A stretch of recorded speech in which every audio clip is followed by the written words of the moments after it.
بسم اللہ الرحمن الرحیم۔ یہ حصہ جو چل رہا ہے اس میں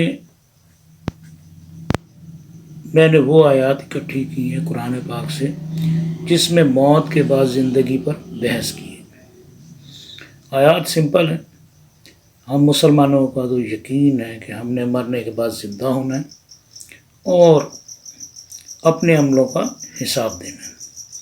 ہماری طرح یہودی اور عیسائی بھی آخرت پر یقین رکھتے ہیں، بلکہ تقریباً تمام مذاہب جن میں جو اللہ تعالیٰ پر یقین رکھتے ہیں یا خالق پر یقین رکھتے ہیں، یعنی کہ کسی نہ کسی مذہب کو مانتے ہیں، ان کا یقین موت کے بعد جینے پر ہے۔ اب یہ جو دہریے جن کو ہم ایتھیسٹ کہتے ہیں، یہ قوم ہے، نسل ہے، عجیب و غریب نسل ہے، یہ نہیں مانتے کہ نہ تو یہ اللہ کو مانتے نہ آخرت کو مانتے بھی ہیں، لیکن جیسے ان کی مثال قرآن پاک میں بہترین دی ہوئی ہے کہ ان کے سامنے جتنی مرضی نشانیاں پیش کر دو، جتنی مرضی ثبوت دے دو، یہ سمن بکمن امیون والا حساب ہے ان کا، کیونکہ ان کے دماغ اندھے ہیں۔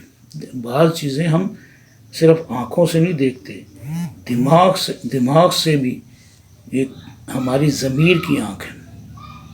بہرحال انسان کہتا ہے کہ جب میں مر جاؤں گا تو پھر زندہ کر کے نکالا جاؤں گا۔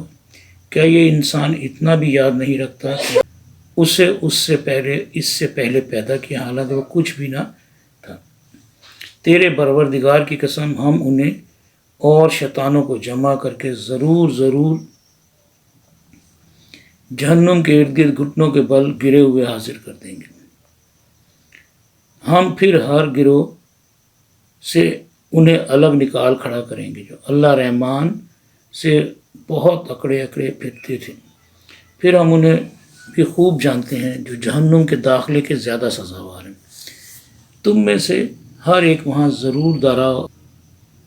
ضرور وارد ہونے والا ہے۔ یہ تیرے پروردگار کے ذمے قطعی یعنی کہ لازمی ہے، فیصلہ شدہ امر ہے۔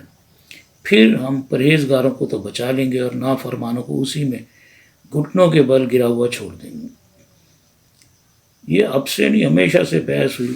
جب نبی صلی اللہ علیہ وسلم بھی ان کو سمجھاتے تھے، قرآن کی آیات بتاتے تھے تو وہ مذاق اڑاتے تھے، یعنی کہ قرآن پاک میں گزشتہ اقوام کے بھی متعلق بھی بتایا گیا ہے، تو وہ کہتے تھے یہ کس سے کہانی ہے۔ تو اس میں یہی کہا ہے کہ قیامت کے دن دوبارہ زندہ کیا جائے گا، اور ایک بڑی زبردست بات کہی ہے کہ جب ایک بار پیدا کر دیا یعنی کچھ نہیں تھا، اس سے اگر تخلیق ہو گئی پہلی بار تو دوسری بار تخلیق کر دینا کوئی بڑی بات نہیں۔ پھر دوبارہ زندگی میں نیکی اور بدی کے حساب سے یعنی کہ اچھائیوں اور برائیوں کے حساب سے جزا اور سزا کا معاملہ ہوگا۔ جو گناہ گار ہوں گے انہیں سزا دی جائے گی، اور ان کی حالت بتائی گئی ہے ان آیات میں۔ یہ سورہ مریم جو کہ 19ویں سورت ہے، اس کی آیت 66 سے 72 تک میں یہ بتایا گیا۔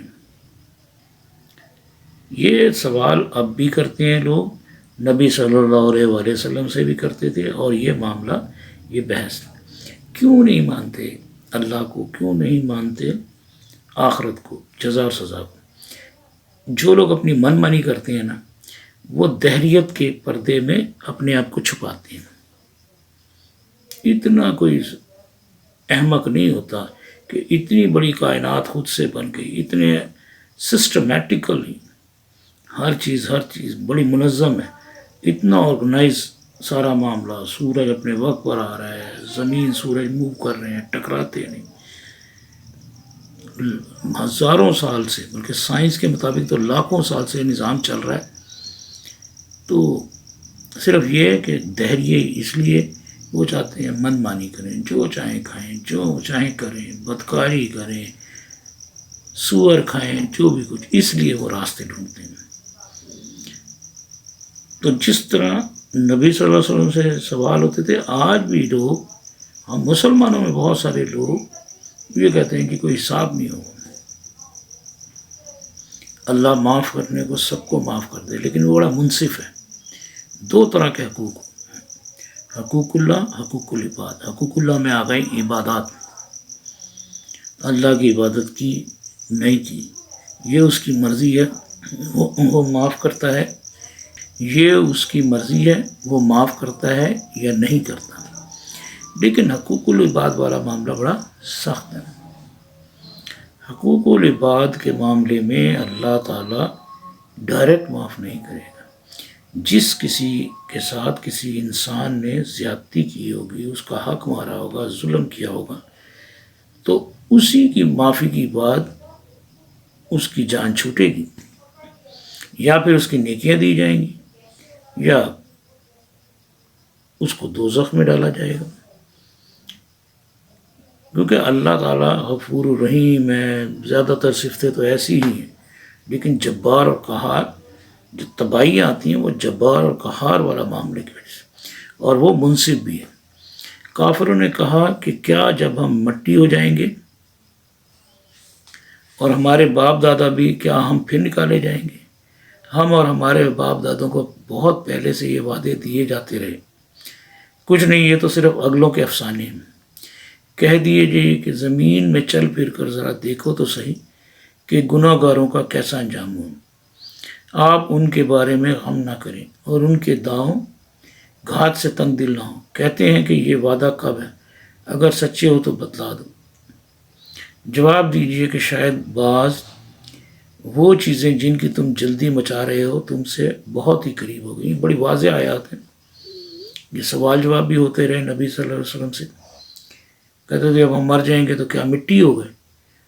بھائی جب مٹی بھی نہیں تھی تب بھی تخلیق کر دیا اللہ تعالیٰ نے، اور جب مٹی موجود ہے اس مٹی سے نکال لینا، بنا دینا تو اللہ کے لیے کوئی مشکل ہی نہیں ہے۔ جس اللہ نے اتنی بڑی کائنات بنا دی، جس نے ایک بار تخلیق کر دی، ایک بار پیدا کر دیا، اس کے لیے دوبارہ تخلیق کرنا کوئی بڑا معاملہ ہی نہیں۔ قرآن پاک میں جو کافر ہیں، جو سوال کیا کرتے، یہ ان کے سوالوں کے جواب ہیں۔ یہ آیات میں نے اکٹھی کر دی اور اس موضوع کے مطابق تھی، اس لیے اس جگہ پر لکھ دی۔ اللہ تعالیٰ ہی مخلوق کی ابتدا کرتا ہے، پھر وہی اسے دوبارہ پیدا کرے گا، پھر تم سب اسی کی طرف لوٹائے جاؤ گے، اور جس دن قیامت قائم ہوگی تو گناہ گار حیرت زدہ ہو جائیں گے، اور ان کے تمام تر شریکوں میں سے ایک بھی ان کا سفارشی نہ ہوگا، اور خود یہ بھی اپنے شریکوں سے منکر ہو جائیں گے۔ اور جس دن قیامت قائم ہوگی اس دن جماعتیں الگ الگ ہو جائیں گی، جو ایمان لا کر نیک اعمال کرتے رہے وہ تو جنت میں خوش و خرم کر دیے جائیں گے، اور جنہوں نے کفر کیا تھا اور ہماری آیتوں کو اور آخرت کی ملاقات کو جھوٹا ٹھہرایا تھا، وہ سب عذاب میں پکڑ کر حاضر کیے جائیں گے۔ سورہ روم 30:11-15۔ اس میں اس کا موضوع بھی یہی ہے، بس یہی ہے کہ مشرکین، اب مشرکین میں ہندو بھی آ جاتے ہیں جو اپنے ہاتھ سے بت بناتے ہیں۔ وہ کہتے ہیں کہ ہم کنسنٹریٹ کرنے کے لیے ایک خدا کی امیج بنا دی۔ عہد نامہ قدیم میں جو کوہ طور پر اللہ تعالیٰ نے 10 احکامات حضرت موسیٰ علیہ السلام کے ذریعے بنی اسرائیل کو دیے، ان میں سب سے پہلا حکم یہ تھا کہ تم شرک نہ کرنا، اور کوئی شبیہ بنا کر جو زمین میں یا آسمان میں، یعنی کہ سورج، چاند، ستارے یا ان طرح کی شبیہوں میں، ان کی شبیہ بنا کر نہ پوجنا۔ عیسائی تو حضرت عیسیٰ علیہ السلام اور حضرت مریم کی شبیہ بنا کر ہی پہلے ہی حکم کی خلاف ورزی کر رہے ہیں۔ ہندو بت بنا کر اپنے ہی ہاتھوں سے خدا بنا کر اس سے مانگ رہے ہیں۔ ہم مسلمانوں میں بھی بڑے سے بڑا ولی، بڑے سے بڑا بزرگ مرنے کے بعد وہ آپ کی مدد نہیں کر سکتا۔ اگر ہم اس سے مانگتے ہیں، قرآن پاک کی آیات کے مطابق اس سے مدد مانگتے ہیں، تو شرک اس کے، یعنی کہ اس سے دعا مانگتے ہیں تو شرک، اس کی قبر پہ جا کے سجدہ کرتے ہیں تو شرک۔ تو اب دیکھیں نا قیامت کے دن، جیسے ایک آیت ہے شاید سورہ مریم کی ہے، قیامت کے دن اللہ تعالیٰ حضرت عیسیٰ علیہ السلام سے کہے گا، پوچھے گا کہ اے عیسیٰ کیا تو نے کہا تھا کہ میں اللہ کا بیٹا ہوں؟ تو حضرت عیسیٰ علیہ السلام فرمائیں گے کہ یا اللہ تو جانتا ہے کہ میں ان میں موجود نہیں تھا۔ اس کا مطلب کیا ہے کہ ان کے بعد یہ بات بنائی گئی کہ وہ خدا کا بیٹا ہے۔ خدا کا بیٹا ہوتا تو وہ بھی خدا ہی ہوتا۔ تو یہ شرک ہے، بالکل واضح شرک ہے، لیکن نہیں مانتے۔ پھر ہم کیا کرتے ہیں؟ لوگوں کا مال ناحق کھاتے ہیں۔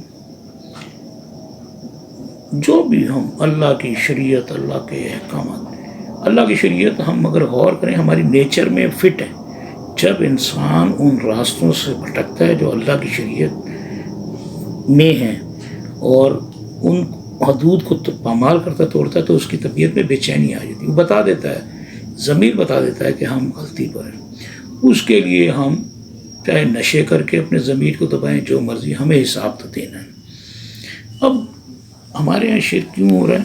ہم سمجھتے ہیں فلاں پیر، فلاں بزرگ، فلاں شخص بچا دے گا۔ نبی صلی اللہ علیہ وآلہ وسلم کا فرمان ہے کہ میں بھی اگر بخشا گیا تو اللہ تعالیٰ کی صفت کی وجہ سے کہ وہ بڑا غفور الرحیم ہے۔ وہ ایک صحیح مسلم کی ایک حدیث ہے، اے میری بیٹی فاطمہ، اے میری پھوپھی صفیہ، اے فلاں فلاں فلاں۔ اسی کتاب میں یہ کسی جگہ وہ لکھی ہے کہ میرے سے جو کچھ لینا اس دنیا میں لے لو جو میرے پاس ہے۔ یہ نہ ہو کہ قیامت کے دن کوئی آئے اور اس کے اوپر کسی کا حق مارا ہو، کوئی بلبلاتی بکری ہو اس کے کندھے پر اور کہے مجھے بخشوائیے، تو میں نہیں بخشواؤں۔ دیکھیں نا، نبی صلی اللہ علیہ وسلم نے بیماری سے پہلے مجمع میں پوچھا اگر میں نے کسی کے ساتھ کوئی زیادتی کی ہے تو مجھ سے بدلہ لے لو۔ یہ نہ ہو کہ قیامت کے دن مجھ سے بدلہ لو اور میں اس قابل نہیں کہ بدلہ دے پاؤں۔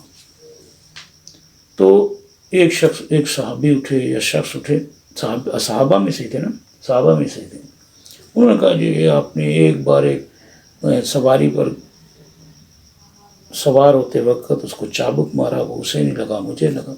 یہ واقعہ ہم نے بار بار سنا ہے۔ تو نبی صلی اللہ علیہ وسلم نے فرمایا کہ مجھ سے بدلہ لے لو۔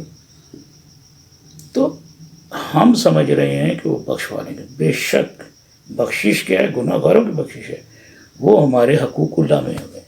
حقوق العباد اللہ بھی خود معاف نہیں کرے گا، جس کے ساتھ ظلم اور زیادتی ہوئی ہوگی وہی معاف کرے گا تو ہوں گے۔ اور جن لوگوں کی ہم سفارش ڈھونڈتے ہیں وہ تو خود قیامت کے دن کہیں گے ہم تو خود نیکی پر چلتے رہے، ہم تو خود اللہ کے احکامات کی پیروی کرتے رہے، ہم تو خود روکھی سوکھی کھا کر غربت میں زندگی گزارے، آپ سود کھاتے رہے، حرام کھاتے رہے، بدکاریاں کرتے رہے، بتاؤ ہم کیا سفارش کریں؟ تو یہ آیات جو ہیں یہ ان لوگوں کے بارے میں بھی ہیں۔